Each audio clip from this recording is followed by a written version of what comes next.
Before the cocks finish, Nkiruka is awake on New Market Road, Onitsha, counting cloth by torchlight. 13.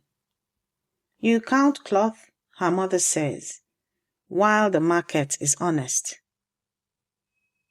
The lace is from Kowloon, machine oil and salt in the weave. Outside, the Niger lies brown, the sky bruising to grey. Adako, her mother, stands in the doorway, a radio to her ear.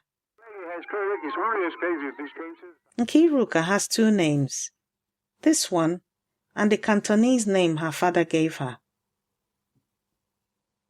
She has always lived in two times. Morning here is already afternoon where he counts his cloth. The radio stops on one word. Float. That lace cost a fortune last Tuesday, and her mother stares at it like something changed in the night.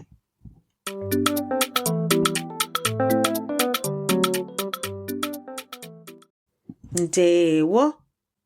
No.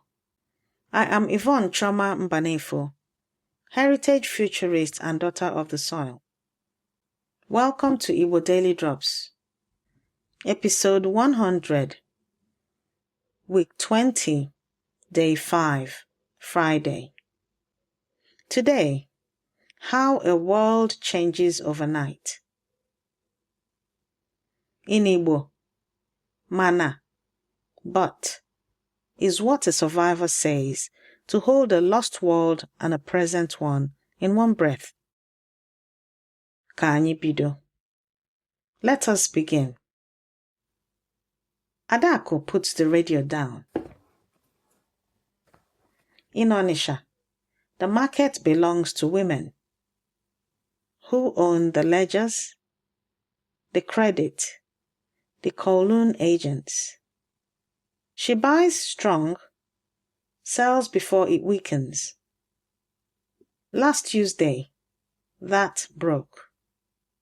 She lifts a lace blouse to the lamp. Today, it is worth half what I paid. Crying is for those who have not yet been hungry. Today, 3 sentences. Each holds 2 times at once. Before and after. Repeat after me. Sentence 1.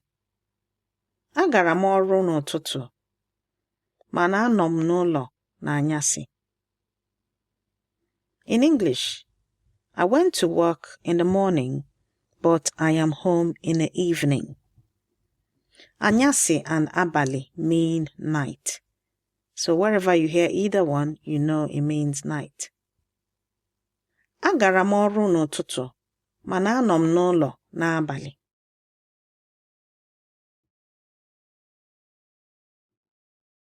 Agara m ọrụ n'ụtụtụ, mana anọ m n'ụlọ n'anyasị.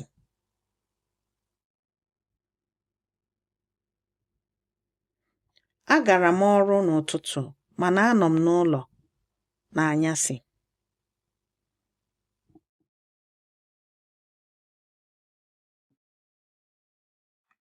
Adaku's whole day turns on mana. Sentence 2. Eriri m ji ụnyaahụ, mana eriri m osikapa taa. In English, I ate yam yesterday, but I ate rice today. Eriri m ji ụnyaahụ, mana eriri m osikapa taa.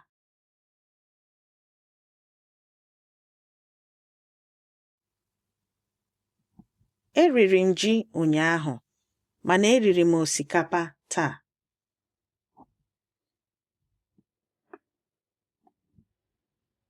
Sentence 3. Ha zụtara uwe izuụka gara aga.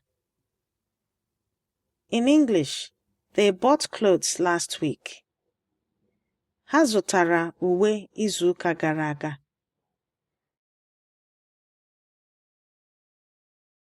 Ha zụtara uwe izuụka gara aga. Ha zụtara uwe izuụka gara aga. Last week, when money was strong. These 3 sentences are in your free speaking workbook this week. Download it at learnigbonow.com. If you are driving right now, just listen. The workbook will be waiting. By noon, the buyers come. The radio reached them. They offer half, then less. Nkiruka waits for a rage that does not come. She names a price, sells, says, market. The girl writes the loss and understands. Yesterday, this cloth was a fortune.